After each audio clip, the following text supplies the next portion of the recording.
2.0 में साथियों आप सभी का स्वागत है। आज हम लोग पढ़ रहे हैं टेंस। प्रेजेंट इंडेफिनिट टेंस आप लोगों का कवर हो गया साथियों। आज पढ़ेंगे present continuous tense. Present continuous tense पढ़ने से पहले एक मोटिवेशन वीडियो पॉइंट आप लोगों के लिए है। साथियों जो अपने इरादों को मेहनत की स्याही से लिखते हैं, जो साथियों अपने इरादों को मेहनत की स्याही से लिखते हैं, उनके किस्मत के पन्ने कभी साथियों कोरे नहीं होते हैं। इसी पॉइंट के साथ आज हम पढ़ाते हैं आपको present continuous tense.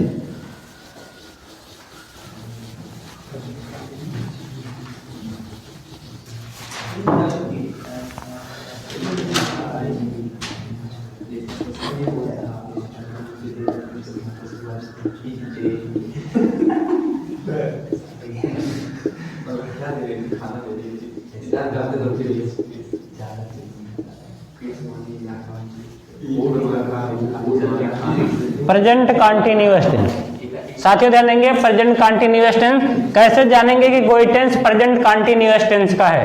Present continuous tense की पहचान होती है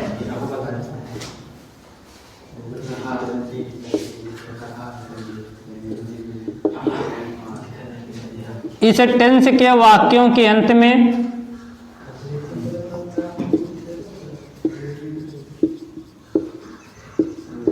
इस टेंस के वाक्यों के अंत में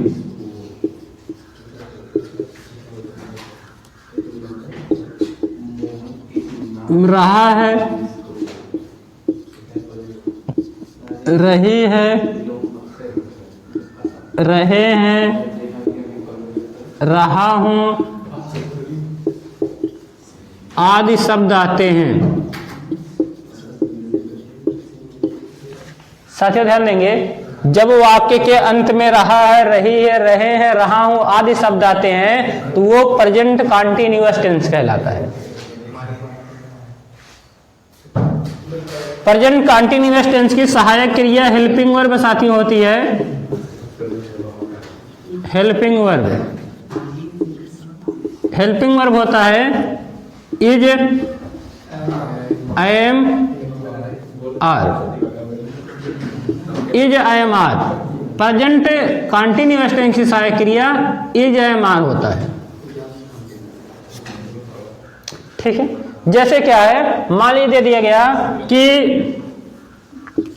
सुमन संगीत सुन रही है।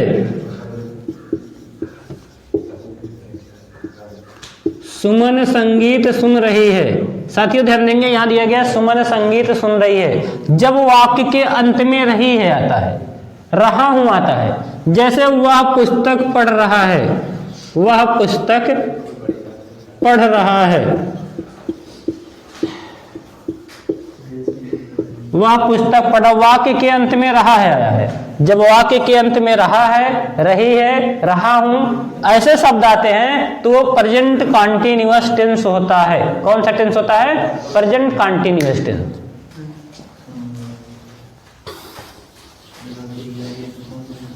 अनुवाद के नियम सीखते हैं।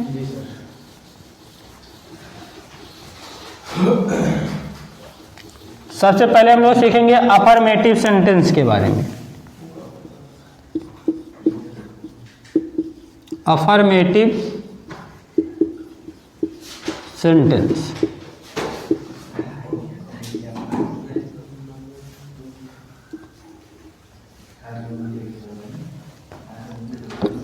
रूल लिखेंगे इसका। Subject plus is, am, are plus first verb, first verb plus I N G plus subject plus complement. जब भी क्या करते हैं हम लोग प्रेजेंट कंटीन्यूअस टेंस के अनुवाद करते हैं। प्रेजेंट कंटीन्यूअस टेंस का अनुवाद करते समय सबसे पहले कर्ता लिखा जाएगा, सब्जेक्ट लिखा जाएगा। सब्जेक्ट के बाद सहायक क्रिया इज, आई एम, आर। साथियों क्या करेंगे, सहायक क्रिया कदापि गलत नहीं करेंगे। सहायक क्रिया जो होती है टेंस की रीढ़ होती है। अगर आप सहायक क्रिया पहचान जाएंगे तो टेंस चाहे हिंदी में होगा चाहे अंग्रेजी में होगा आप पहचान जाएंगे। जब भी क्या होगा टेंस में इज एम आर सहायक क्रिया के रूप में इज एम आर का प्रयोग किया जाएगा, तुरंत आप समझ जाइए कि वो प्रेजेंट कंटीन्यूअस टेंस का उपयोग किया गया है। जहां भी सहायक क्रिया में इज एम आर का प्रयोग किया जाएगा प्लस साथ में आईएनजी लगा होगा क्रिया में, तब वो प्रेजेंट कंटीन्यूअस टेंस होता है। जब क्रिया में आईएनजी लगा हो, इज एम आर का प्रयोग किया गया हो, तब वो प्रेजेंट कंटीन्यूअस टेंस होता है। बहुत विद्यार्थी कहते हैं सर इज एम आर जो है वो तो साधारण प्रेजेंट टेंस की सहायक क्रिया होती है, सिंपल प्रेजेंट टेंस की सहायक क्रिया होती है। तो सिंपल प्रेजेंट टेंस की भी सहायक क्रिया इज एम आर होती है। जो सिंपल प्रेजेंट टेंस होता है उसमें क्या होता है, जैसे कह दे ही इज अ मैन, वह एक व्यक्ति है, तो ये साधारण टेंस है, ठीक है। जैसे कह दे that is a pen, that is a pen, ठीक है। तो यहां पे क्या हो गया, दैट इज अ पेन, यहां पे क्या है साधारण है, ये साधारण टेंस है। साधारण टेंस की भी सहायक क्रिया इज एम आर होती है, लेकिन प्रेजेंट कंटीन्यूअस टेंस की भी सहायक क्रिया इज एम आर होती है। पहचानेंगे कैसे, पहचानेंगे तब साथियों, क्या होता है जो आपका साधारण टेंस होता है उसमें क्या होता है वर्ब का प्रयोग नहीं किया जाता है।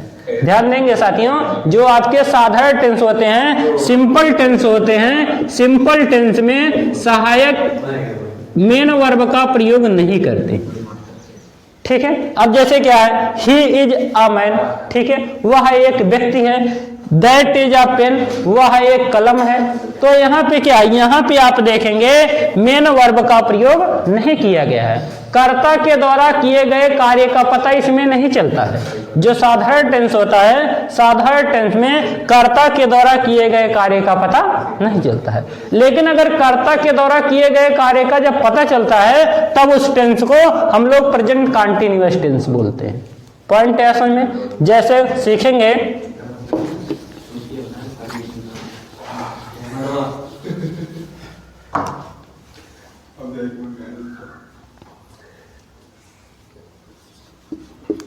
राम खाना खा रहा है, राम खाना खा रहा है। तो जब इसका हम लोग अनुवाद करेंगे तो लिखेंगे Ram is eating the food. आपको साथियों क्या होगा, हम आर्टिकल जब पढ़ाएंगे तब द क्यों लगाते हैं, ए क्यों लगाते हैं, ठीक है, एन का प्रयोग क्यों करते हैं, हम आपको टेंस पढ़ाने के बाद आर्टिकल पढ़ाएंगे। टेंस जब आपका कवर हो जाएगा तो हम आर्टिकल पढ़ाएंगे, वहां बताएंगे ए एन द का प्रयोग क्यों किया जाता है। समझ गए। आपके कोई भी डाउट हम इंग्लिश में नहीं छोड़ने वाले हैं। दूसरा एग्जाम्पल दिया गया है, मैं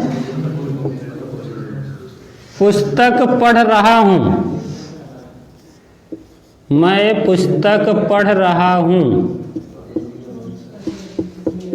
इसका अनुवाद हो जाएगा I am reading a book, ठीक है। यहां साथियों देखिए द का प्रयोग किया गया, यहां आ बुक का प्रयोग किया गया।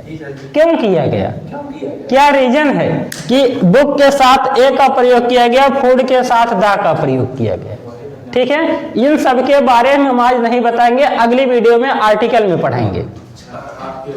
वीडियो का वेट कीजिएगा आप लोग।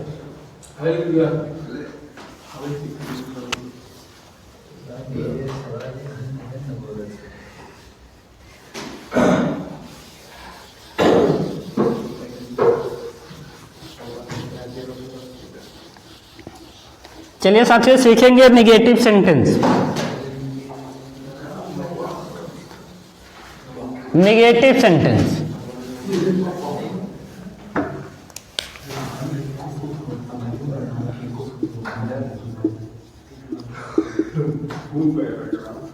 निगेटिव सेंटेंस, इसका नियम लिखेंगे, subject plus is AMR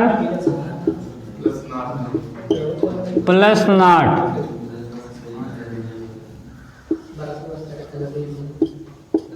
plus first verb plus ING plus object.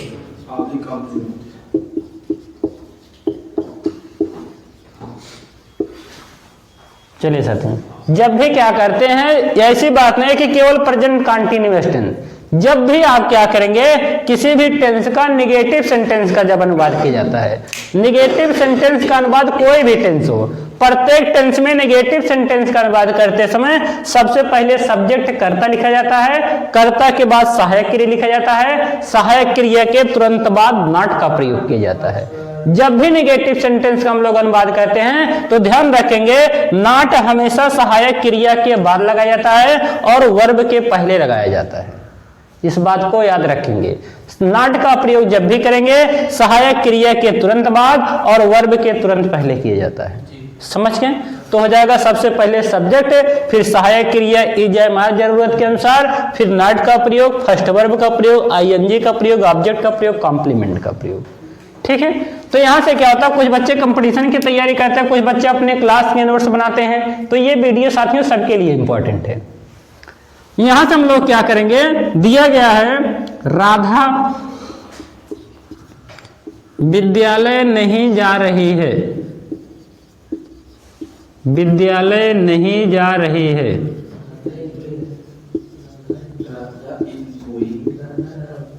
Radha विद्यालय नहीं जा रही है। तो जब इसका ट्रांसलेट करेंगे तो लिखेंगे राधा, राधा एक वचन। साथियों, जब एक वचन करता होगा तब इसका प्रयोग, आई के साथ हम का प्रयोग और बहुवचन कर्ता के साथ आर का प्रयोग किया जाता है। तो हो जाएगा राधा इज नॉट गोइंग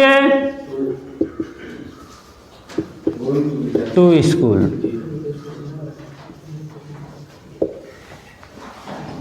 साथियों ध्यान देंगे, गो के बाद टू का प्रयोग और टू का प्रयोग जरूर करेंगे। टू का प्रयोग कब किया जाता है साथियों, टू का प्रयोग कब किया जाता है, क्यों किया जाता है, कैसे टू का प्रयोग किया जाता है, इन सभी चर्चा जो होगी आर्टिकल के तुरंत बाद आपको प्रीपोजिशन पढ़ाया जाएगा। प्रीपोजिशन के वीडियो में आपको बताया जाएगा कि टू का प्रयोग क्यों, कब और कैसे करते हैं। अगर साथियों आप इस चैनल पर नए हैं तो चैनल को सब्सक्राइब करेंगे।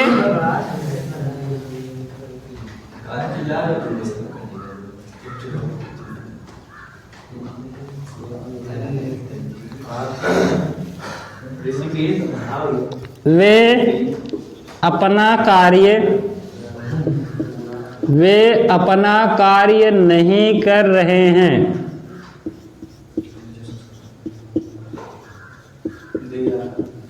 तो क्या हो जाएगा इसका अनुवाद,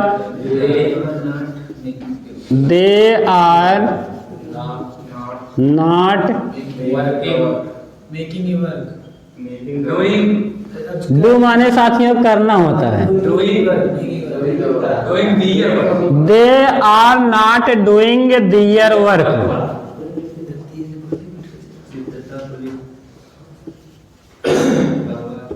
साथियों ध्यान देंगे, अपना का जब हम प्रयोग करते हैं, अपना के लिए क्या करते हैं, कुछ होते हैं, जैसे क्या हो जाएगा, जब ही होगा तब अपना के लिए हिज का प्रयोग किया जाता है। ठीक है, अपना के लिए साथियों क्या करेंगे, हिज का प्रयोग करेंगे।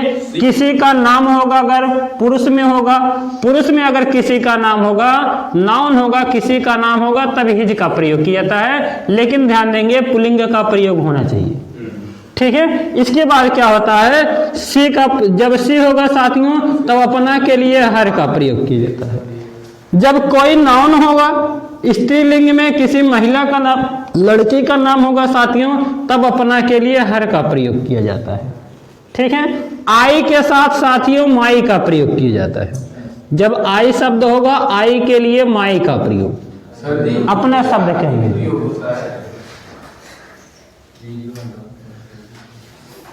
आगे ध्यान देंगे, जब यहां पे आपका क्या होगा, दे होगा, तो दे के साथ साथियों दियर का प्रयोग किया जाता है।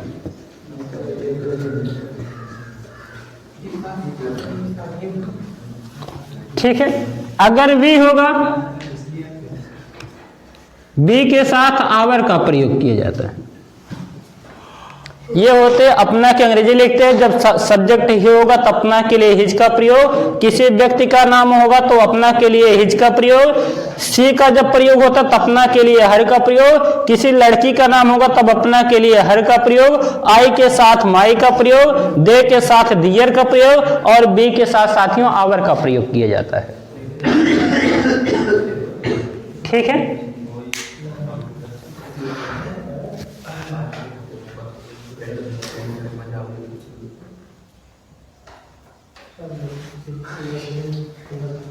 चलिए आगे साथियों सीखेंगे निगेटिव सेंटेंस, इंट्रोगेटिव सेंटेंस।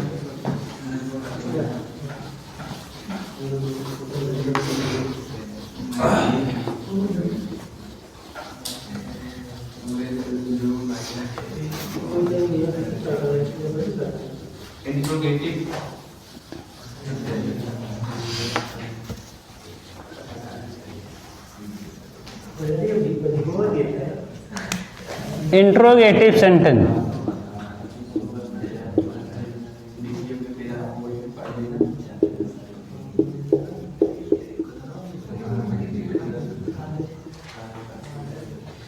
साथियों, इंट्रोगेटिव सेंटेंस जो होता है इनमें दो प्रकार के अनुवाद पढ़े जाते हैं।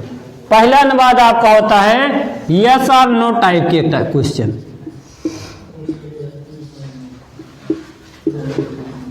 यस और नो टाइप के क्वेश्चंस होते हैं। यस और नो टाइप के जब भी क्वेश्चन आते हैं साथियों तो इनको कैसे पहचाने जाते हैं? वाक्य जब क्या से प्रारंभ होता है। कुछ ऐसे प्रश्न होते हैं जिनका उत्तर आप हाँ या नहीं में दे सकते हैं, कुछ प्रश्न का उत्तर आप हाँ या नहीं में देते हैं, ऐसे प्रश्नों को यस और नो टाइप का प्रश्न कहा जाता है।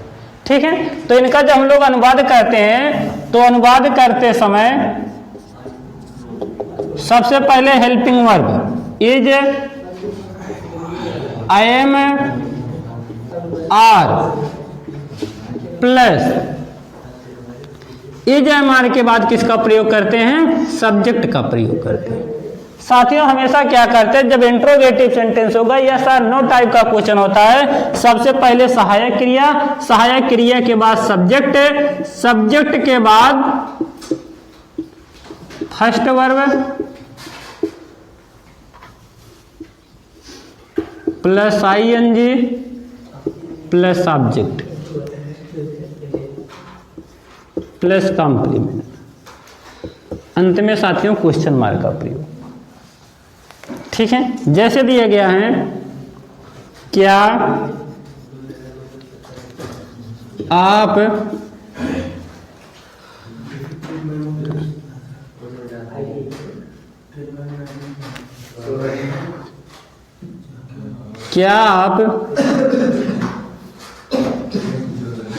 क्रिकेट खेल रहे हैं?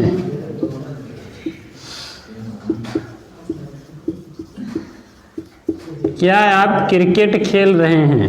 तो इनका अनुवाद हो जाएगा। यहाँ पे साथियों क्या होता है, यू माने आप होता है। यू माने क्या होता है? आप। और साथियों ध्यान देंगे, आई, वी, दे, यू, इनको अंग्रेजी में साथियों बहुवचन कर्ता माना जाता है, बहुवचन सब्जेक्ट माना जाता है। ठीक है, आई, वी, दे, यू को बहुवचन कर्ता माना जाता है, लेकिन साथियों आई के साथ हैम का प्रयोग किया जाता है, बाकी के साथ वी, दे, यू के साथ आर का प्रयोग किया जाता है। ठीक है, यहां पर हम लोग कहेंगे क्या आप क्रिकेट खेल रहे हैं, कहने का मतलब सब्जेक्ट में यू का प्रयोग होगा। जब सब्जेक्ट यू का प्रयोग होगा, यू बहुवचन करता है, इसके लिए हम लोग क्या करेंगे, आर का प्रयोग करेंगे। सबसे पहले आप सहायक क्रिया लिखते हैं जब यार यस और नो टाइप के इंट्रोगेटिव सेंटेंस का अनुवाद किया जाता है, तो हो जाएगा are you playing, are you playing the cricket.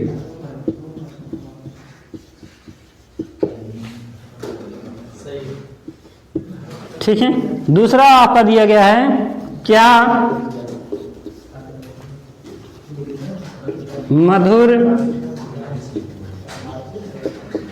मधुर गीत गा रहा है?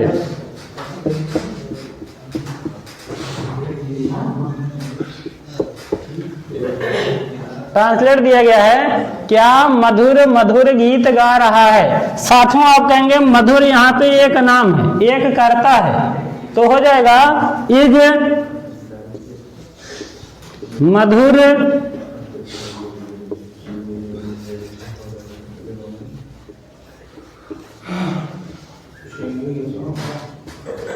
मधुर सिंगिंग ए स्वीट सॉन्ग।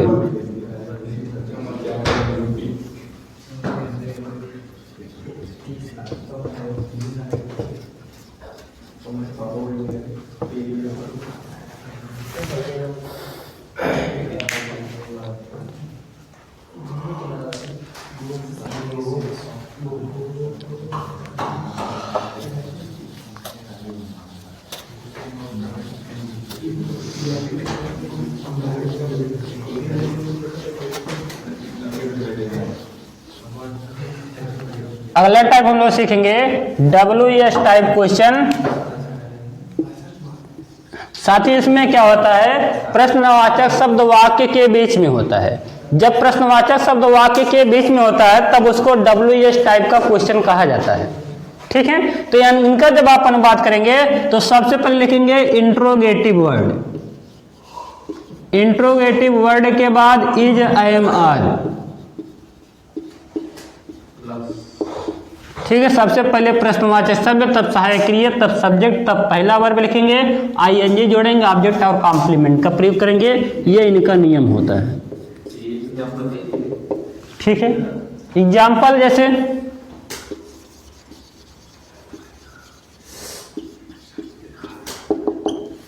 जैसे हो जाएगा,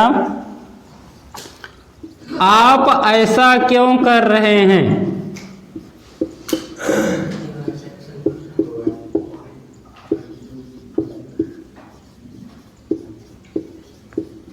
आप ऐसा क्यों कर रहे हैं।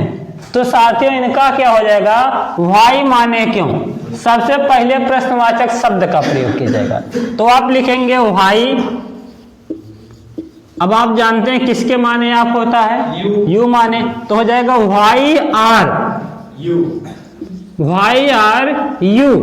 डू माने साथियों करना होता है, डूइंग, सो माने ऐसा होता है। तो आपका अनुवाद हो जाएगा why are you doing so, why are you doing so. ठीक है, एक और एग्जांपल देखेंगे।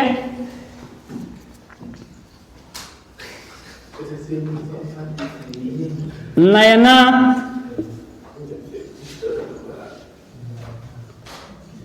मंदिर में पूजा नहीं कर रही है।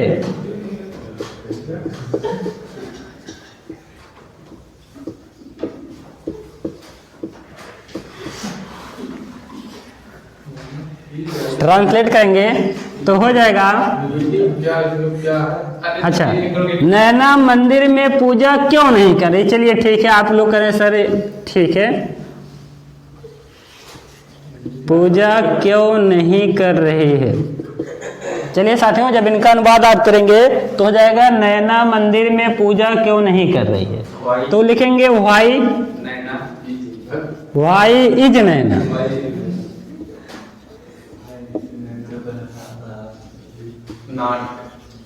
साथियों ध्यान देंगे, जब भी आपका क्या होगा, प्रश्नवाचक के साथ साथ नेगेटिव का प्रयोग होता है। जब प्रश्नवाचक के साथ साथ नेगेटिव का प्रयोग होता है तो साथियों हमेशा नॉट का प्रयोग सब्जेक्ट के बाद किया जाता है। जब भी आप नॉट का प्रयोग करेंगे, जब इंट्रोगेटिव सेंटेंस होता है, इंट्रोगेटिव सेंटेंस में नॉट का प्रयोग करते हैं, तो नॉट का प्रयोग साथियों इंट्रोगेटिव में हमेशा सब्जेक्ट के बाद करते हैं। तो हो जाएगा why is Naina not worshipping, worshipping in the temple. In the मंदिर नहीं भैया, इन द टेम्पल लिखेंगे, मंदिर नहीं बोलेंगे। मंदिर हिंदी भाषा का शब्द है। ठीक है, तो आज की वीडियो यहीं पर समाप्त होती है साथियों। चैनल से जुड़े रहिए। वीडियो कैसे लगी कमेंट बॉक्स में उत्तर जरूर दें। जय हिंद साथियों।